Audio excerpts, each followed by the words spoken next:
Well, we are in Hebrews chapter 12. Hebrews chapter 12. We have gone through many very deep statements about who Jesus is. We have seen many different warnings. We have seen our role described, and now we are coming to practical applications in many ways. Hebrews chapter 12, I'll be reading from verses 14 all the way through verse 24. But I'm not going to deal with all of that. We're only going to deal with a few verses, but I want to put it in context. Hebrews chapter 12, verses 14 and following. Pursue peace with everyone and holiness, for without it no one will see the Lord. See to it that no one comes short of the grace of God, that no one be like a bitter root springing up and causing trouble, and through him may be defiled. And see to it that no one becomes an immoral or godless person like Esau, who sold his birthright for a single meal. For you know that later, when he wanted to inherit the blessing, he was rejected, for he found no opportunity for repentance, though he sought it, the blessing with tears. For you have not come to something that cannot be touched, to a burning fire and darkness and gloom and a whirlwind and the blast of a trumpet and a voice uttering words such as those who heard it begged to hear no more. For they could not bear what was commanded. Even if an animal touches the mountain, it must be stoned. In fact, the scene was so terrifying that Moses said, I shudder with fear. But you have come to Mount Zion, the city of the living God, the heavenly Jerusalem, and to myriads of angels, to the assembly and the congregation of the firstborn who are enrolled in heaven, and to God the judge of all, and to the spirits of all the righteous who have been made perfect, and to Jesus the mediator of a new covenant, and to be sprinkled, and the sprinkled blood that speaks of something better than Abel does. Well, we are looking this morning at road signs, and I couldn't help but think as I was studying for this week that it reminded me of when I used to drive back and forth from the Los Angeles area where we lived for almost 20 years to visit the rest of the family up here in Northern California. For years, my parents lived up in San Lorenzo in the Bay Area, and then they moved down to Aptos, a little bit south of Santa Cruz. And as I got bored just driving back and forth on the 5, and then as they moved into Aptos, trying to go from the 5 to the 1, we would sometimes just try out new connections to see how we were going to get from the 5 to the 1 or closer to the coast.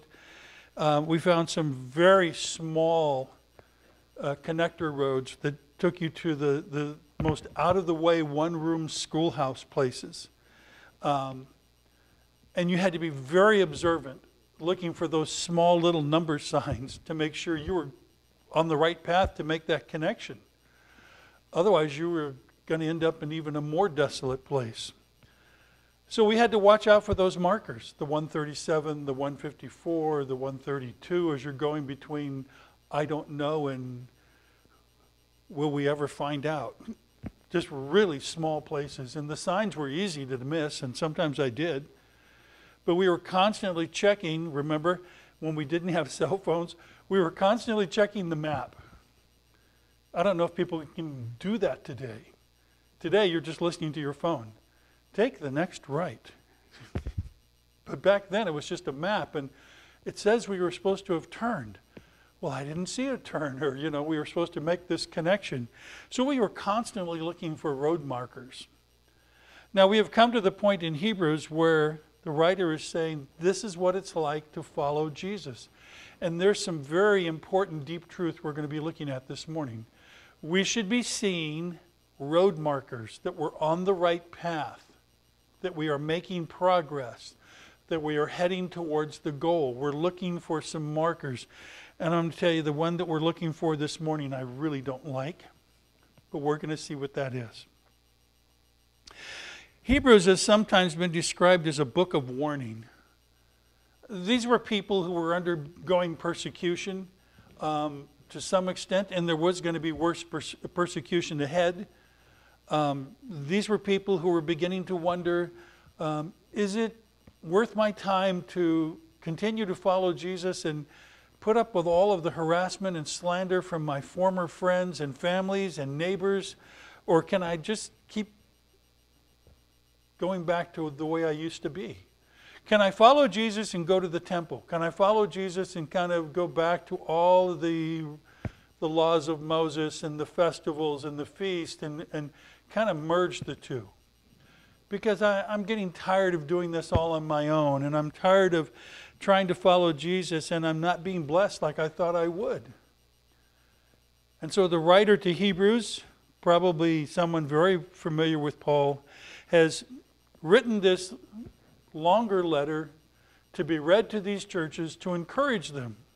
Yes, you've gone through some bad times. You haven't been martyred to death. We read that last week. You haven't resisted sin so much that you're bleeding, but you might in the future.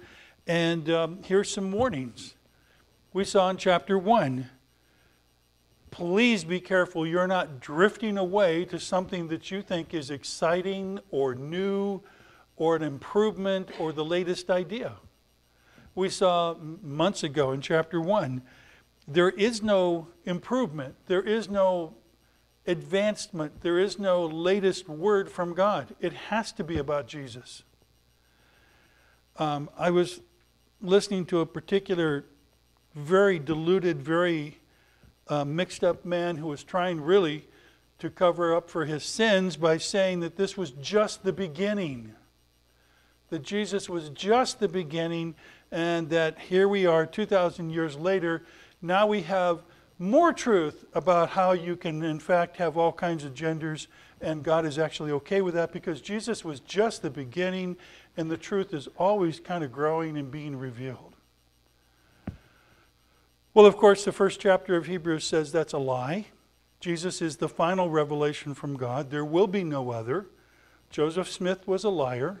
In fact, you could have an angel that comes to you, and that angel would be a liar. All the way back in Deuteronomy chapter 13, Moses told the people, even if a man comes to you and prophesies and has a dream and he does a miracle, but he's telling you to worship another God, don't listen to him. The Lord is just testing you. We can't look to truth from anybody else. It's only in Jesus. We saw in chapters 2 and 3, your goal is to get to that resting place, to run the good race, to follow it all the way as best you can. We were warned that it is possible not to achieve that in chapters 2 and 3.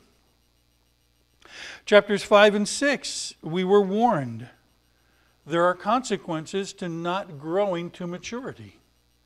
You are expected to continue to grow to be more like Jesus.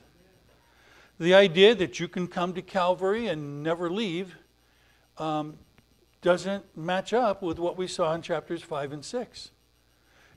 With the indwelling of the Holy Spirit, you are expected to be constantly redirected by the Almighty to become, well, more like Jesus. That's our goal.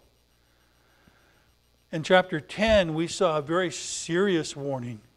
What happens if you know the truth? You know what the truth is, and you willfully reject it. Well, those are very serious warnings. This is another very serious warning this morning. The writer to Hebrews now says, pursue peace with everyone. Now, I really don't like this verse. You need to be pursuing peace with everyone. Peace and holiness with everyone. That particular word is like an ongoing action. This is just what you do. If you could understand the original language, someone would just say, this is the description of you. Well, this person is always pursuing peace and holiness. It's just what they do.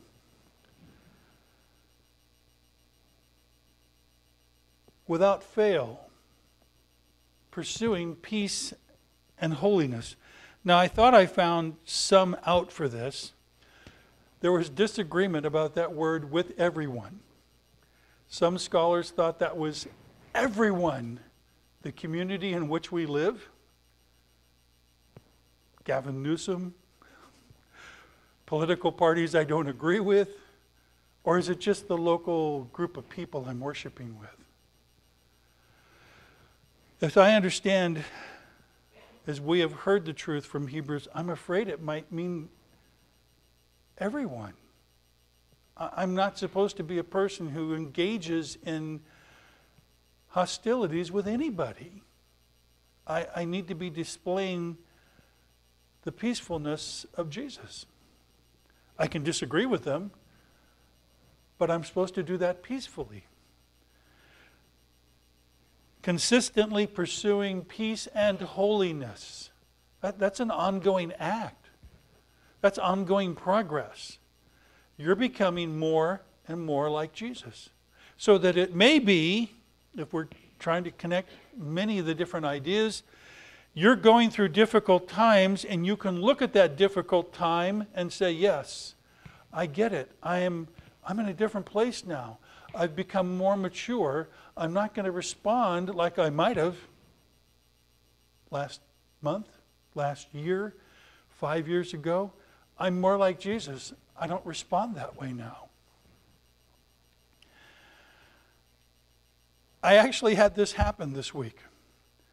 A lot of drama in my personal family, some of what I've shared with you. And the younger brother who was involved in embezzlement and manipulated the will, out of nowhere, sent a package to my old address. I haven't heard from him in over a decade.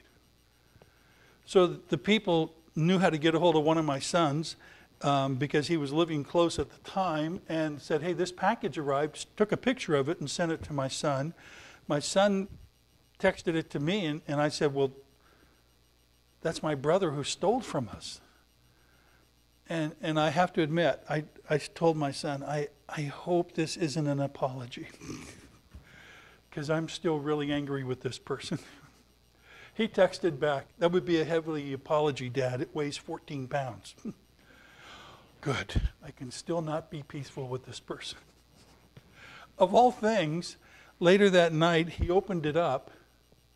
One of my sons opened it up. It was random player piano rolls. And as near as we can remember, my father, who was an electrical tinker and genius, had a plug-in kind of player piano thing, Nickelodeon, that you would put money in, that had player piano rolls. And at one time, I was kind of impressed with that. But my embezzling brother took that because he manipulated the will that he got everything. And what I'm guessing is he was cleaning out the garage and found these and thought, I'll just poke the bear. I'll just send this box to him to say, see what I got and you didn't. But I looked at that and just thought, I don't care anymore. The Lord has healed me of that. I don't want that no more. I think there's a lot of problems with electrical things. They constantly need maintenance, and I can't do that. And you, kind of like with the words of Joseph, you meant this to cause all kinds of problems, but you know what? It doesn't. Jesus has healed me from that. I'm way beyond that. In fact, I feel really sorry for you if that's why you tried to start drama, because that's not going to be the result you get. Now, that should be the testimony we can hear from all of us. Given an opportunity on Sunday morning, we should have people that want to compete and say, I've got to share with you how the Lord demonstrated to me this week, I'm becoming more like Jesus. I'm becoming more like Jesus. There's progress being made.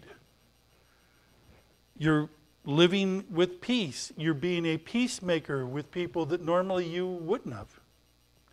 You have peace about issues that normally you wouldn't have. Maybe health issues, maybe financial issues. You're in a different place because you're becoming more like Jesus. All men, apparently. Not just people in the church, although in my humble experience, having grown up in Baptist churches, I can say from experience, a lot of people in Baptist churches need to learn how to live in peace with each other. Now, I hope that's not an issue here. But of all people, we've learned how to be more like Jesus with each other. We're not waiting for the next business meeting to slam someone. We're living in peace with each other. We're being more like Jesus. And what I really didn't like is the latter part of this verse. For without this, no one will see the Lord. Now, this is a heavy warning. Most of the commentators and scholars I looked at didn't consider this a warning, but to me, this is just jumping out at us.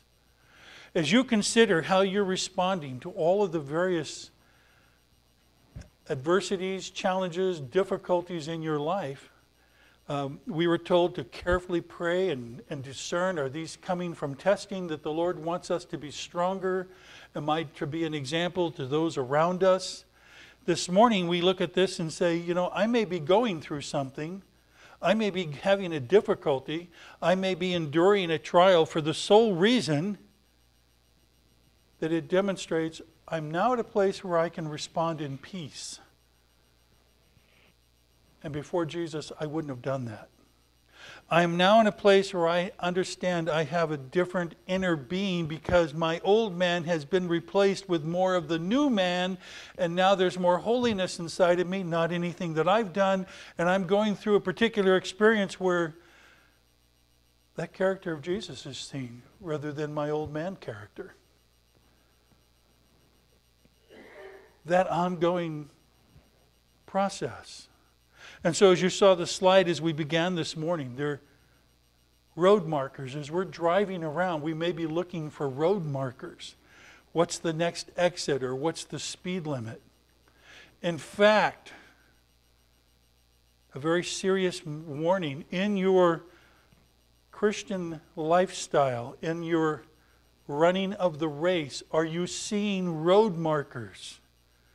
Are you seeing those road markers, those road signs that give you an indication not only are you on the right track, but that you're more like Jesus as you go through the testing, the trials, the challenges, because you're not responding the way you used to respond. How do we endure this? How should this be done?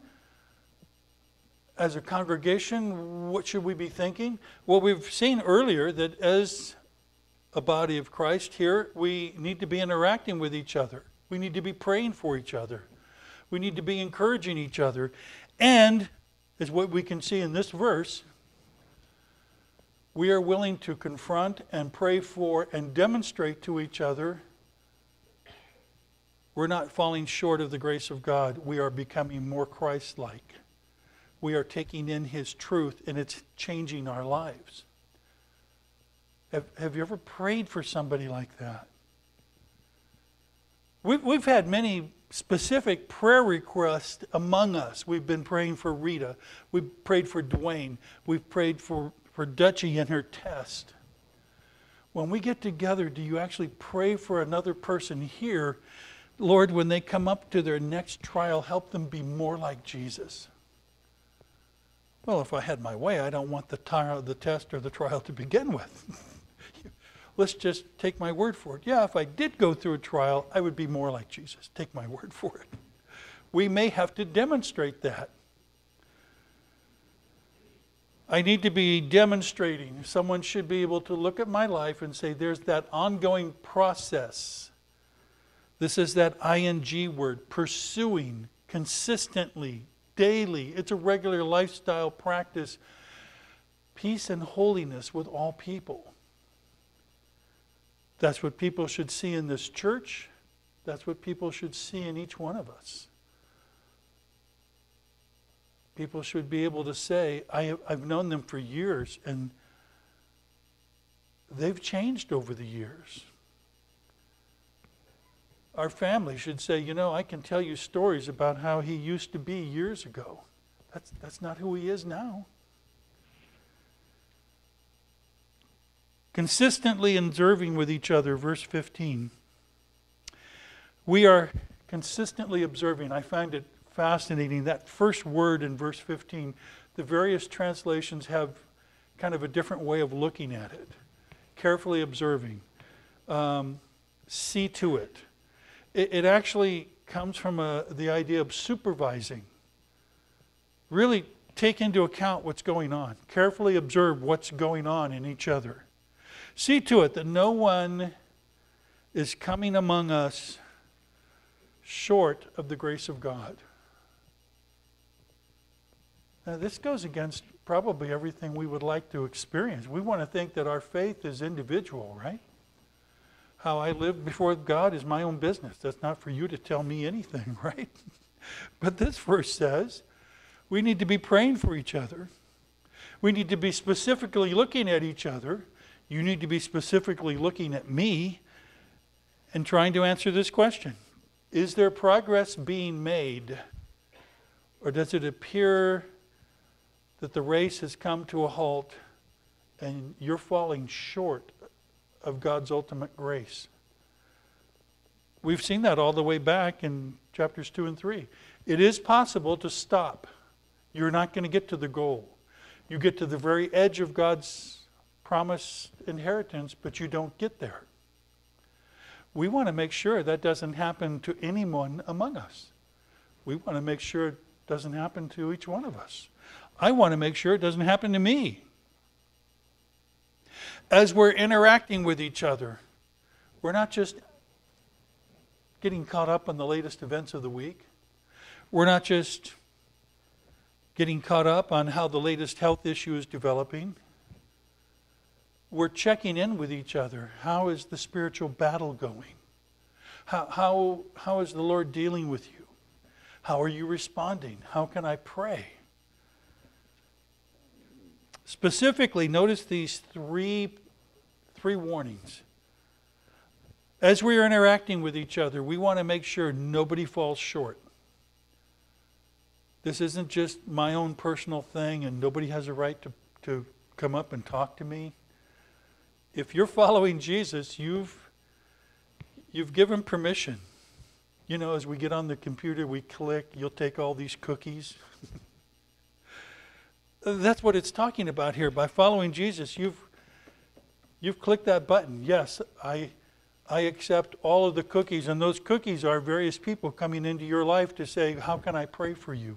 And you're going to be honest and say, you know, this is where I'm struggling. Pray that I might be more like Jesus in this area. See to it that nobody falls short. See to it that there is no root of bitterness.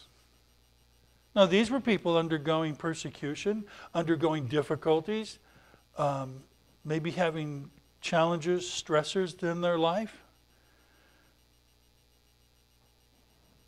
We think of our current life 2,000 years later. I've seen bitterness in people because they're undergoing health issues. Jesus, didn't keep me from getting cancer. I've seen people becoming bitter because of the way they were treated by others in a church. And they don't want to come back to church.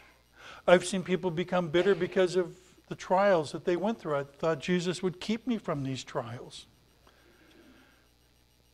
This is a particular heresy that this culture we live in is constantly preaching, that if you're following Jesus, he's just trying to give you all the material blessings you could dream of. And if that doesn't happen, do you get disappointed?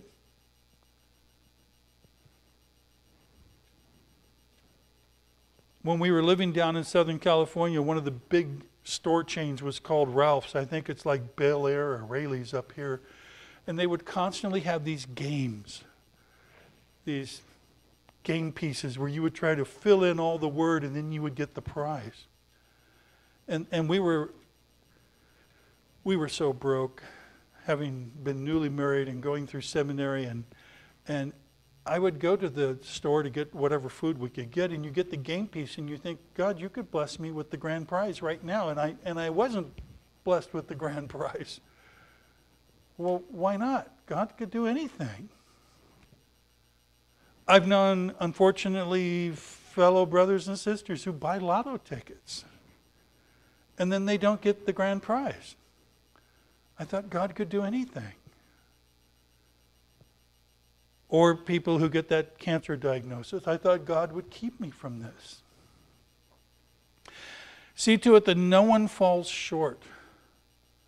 As you're interacting with each other, see to it that no one is becoming bitter with the challenges and the difficulties of life. You're encouraging one another. You're praying for one another. See to it that no one is defiled. Now note the progression. You're falling short. You're becoming bitter. And now you're defiling everyone around you.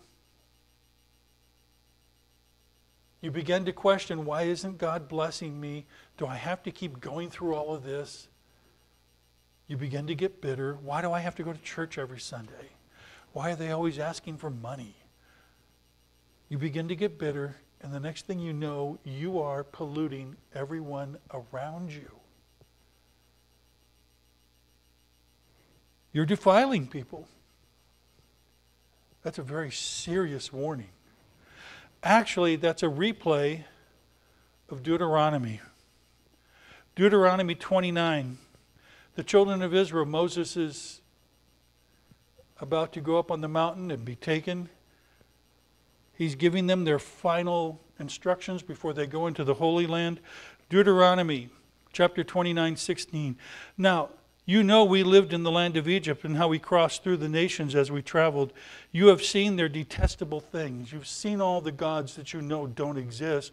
We've done the same thing. The Lord has delivered us from the Egypt of our own heart. We know what kind of gods don't work that we used to worship.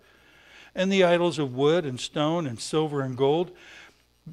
Verse 18 of Deuteronomy 29. Beware that the heart of no man, woman, clan, or tribe among you turns away from the Lord your God today to pursue and serve other gods of those nations. Beware that there is no one among you who has a root producing poison and bitter fruit. When such a person hears the words of this oath, he secretly blesses himself and says, I will have peace, though I continue to walk with a stubborn spirit. This will destroy the watered ground with parched. This pollutes everybody else in the church. The Lord will be unwilling to forgive him. The Lord will be unwilling to forgive someone who pollutes his church like that. That's a very serious warning. When you're interacting with the Lord our God and you're wondering, why am I going through these difficulties, that you become bitter and you begin to wonder whether God hears your prayers, and then you begin to spread those lies and bitterness to people around you. The Lord doesn't forgive somebody like that. The consequences are unimaginably beyond our ability to comprehend how severe that might be. A progression. You begin to fall short of following Jesus. You begin to be bitter. And the next thing you know, you're polluting everyone around you. That's a very serious warning.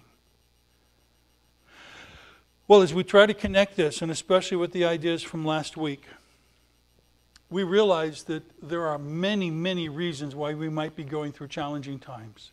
There are many reasons why we might be tested. The Lord is using us as an example to others. The Lord, as I experienced this past week, is showing me how much I've progressed. The Lord might be using you to get stronger. The Lord might be using you to pray for, to encourage others as you go through your trial or temptation. The Lord may be, if we understand the book of Job, the Lord may be allowing you to go through some trying times to show the fallen forces that Satan doesn't own you anymore.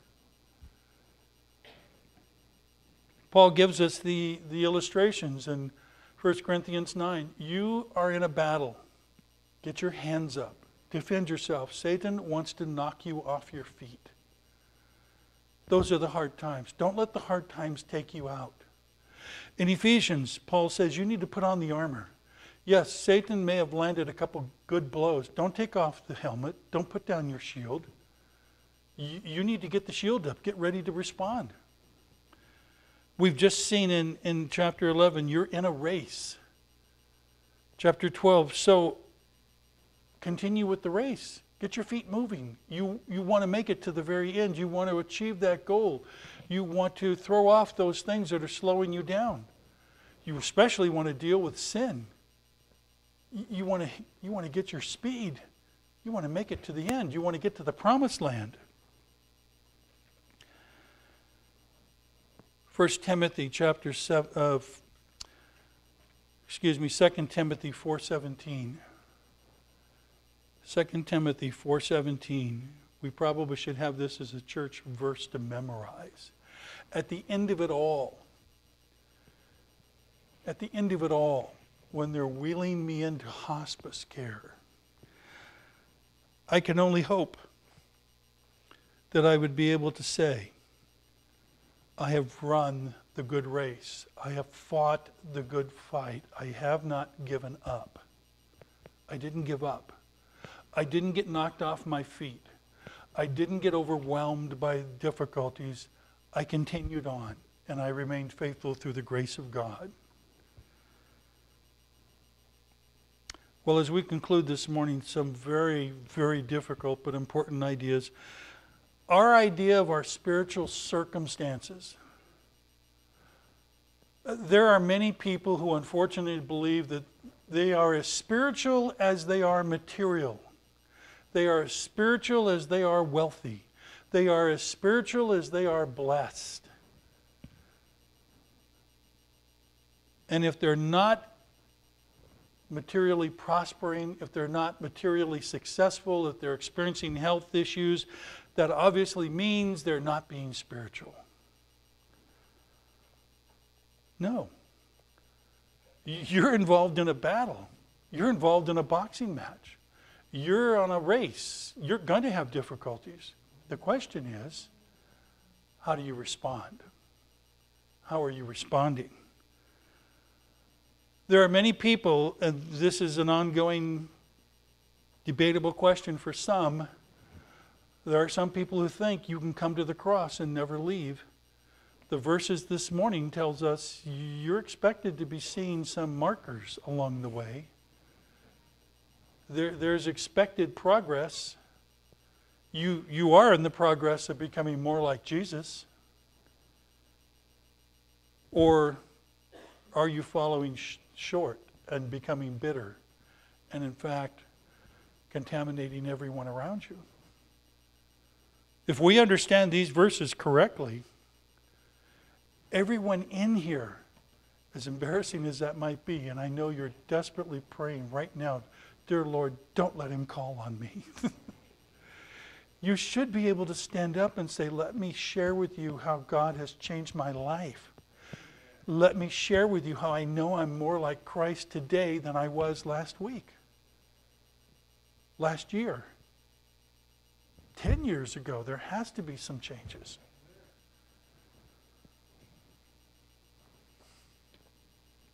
And for this church, honestly, it's not about how many people are coming through the door. Can you say this church is trying to be more like Jesus today than what it was 5 years ago? There's mail that is constantly coming to this church. I'm sure Rita could tell you almost every week there's another envelope from someone trying to sell us some program, some business tool, some advertising campaign to get more people to come through the door. We as mature believers running the race, being more like Jesus, would understand that's not the purpose of this church. The purpose of this church is to encourage and help and equip each other to be more like Jesus. The purpose of this church is to proclaim a saving message to the community around us. And I know that's not popular. I'm not expecting this church to ever be filled. What I'm expecting it to be is faithful, that the truth is consistent. What I'm hoping at the end of my time here is that I can say the impact was more and more people in this church were trying to be consistent in their walk. They were trying to have progress. They were trying to become stronger. Their faith was somehow getting more developed. Not through me, but through the Holy Spirit. And that you could honestly say, Where you were 5 years ago is not where you are now. Now that's the purpose of a church. That you're praying for one another. You're encouraging one another. And maybe as uncomfortable as it is, that you might confront one another. I don't want you to fall short. How can I pray for you? I don't want you to become bitter. How can I pray for you? You seem to be struggling. That makes this a glorifying church, no matter how many people are here. And that would make us a glorifying follower of Jesus, no matter how successful financially we ever are. So this morning, your big question is, are you actually encouraging anyone else? Are you praying for other people in this church, or at least one other person in this church to be stronger in the Lord, to resist the temptation, not to become bitter, so that they can get back in the race and run faster? Are you praying for anybody in here that they will get rid of that thing that's slowing them down? Are you praying for anybody in here about that lifelong sin that they want to deal with so they can run the race better? Those are all the things our society doesn't want us to do. It's supposed to be just a private thing. But we've seen over and over and again in this little book of Hebrews, those are the road markers that I know I'm on the right path. I know I'm on the right path. We ask those questions. How do I know I'm following Jesus correctly? How do I know I'm on the right road? Not because I have winning lotto tickets, but because I'm becoming more like Jesus, and I know that. And other people are recognizing that. I know I'm on the right road because I'm encouraging other people to be more peaceful and be more like Jesus. That's how I know I'm on the right road. It may not be fun. It may not be glamorous. It's not easy. But those are the road markers we want to see. And then we have faith, and then we have confidence, and we have assurance. Yes, I'm following Jesus, and I'm becoming